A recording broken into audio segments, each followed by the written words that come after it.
జగన్కి సంబంధించిన కోట రహస్యం అంట. జగన్ కోట రహస్యం అని ఆంధ్రజ్యోతి వేసింది. విశాఖ ఋషికొండపై 500 కోట్లతో రాజభవన్ నిర్మాణం, ప్యాలెస్లో దగదగలు అంటూ ఇక అన్ని తీస్తారు. ఇక పాతయి ఇక బాత్రూమ్ అట.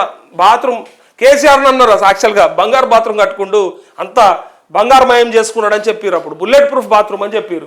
తీరా చూస్తే ప్రగతి భవన్లో ఎవరుంటారు ఇప్పుడు? ఇలా బట్టి విక్రమార్క, సీతక్క వాళ్ళు చెప్పాలి మరి నిజంగా బంగారు బాత్రూమ్ ఉందా లేకపోతే బుల్లెట్ ప్రూఫ్ బాత్రూమ్ ఉందా? ఇక్కడ ఇంత పెద్ద బాత్రూమా అని ఇక్కడ చూసి బాత్ టబ్ కోసం 26 లక్షలు ఖర్చు పెట్టిరట. కమోడ్ కోసం 13,50,000 రూపాయలు. కుసునే కమోడ్ కోసం 13,50,000 రూపాయలు ఖర్చు పెట్టిరట. ఫ్యాన్ 3 లక్షల ఫ్యాన్ అట. ఇది ఇక మరి ఫ్యాన్కు గుర్తు కదా అన్నది మరి మినిమం ఉండాలి కదా. ఫ్యాన్ గుర్తు జగన్మోహన్ రెడ్డిది కాబట్టి మినిమం 3 లక్షల ఫ్యాన్ ఏ కంపెనీ వాడు పెట్టాడు? మరి 3 లక్షల ఫ్యాన్ ఏమొస్తుంది? వంశీ ఫ్యాన్లా గాలి వస్తుందా? ఏమని వస్తుందా? మన ఫ్యాన్లో ఏసీ అంటే ఒక అర్థం ఉన్నది కానీ 3 లక్షల ఫ్యాన్ అంటే మరి ఫ్యాన్లో గాలి వేస్తుందా? ఇంకేమైనా ఇస్తారా? అది చెప్పు, నువ్వే ఏమంటావు?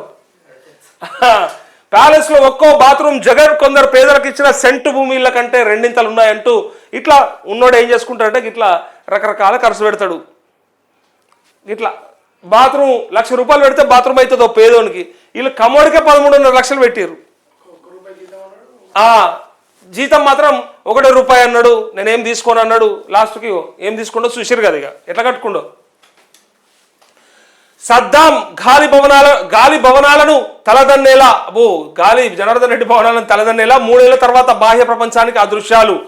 మార్బుల్ ఇంటీరియర్కే కోట్లలో మీడియాతో కలిసి ప్యాలెస్లోకి టీడీపీ నేత గంటా.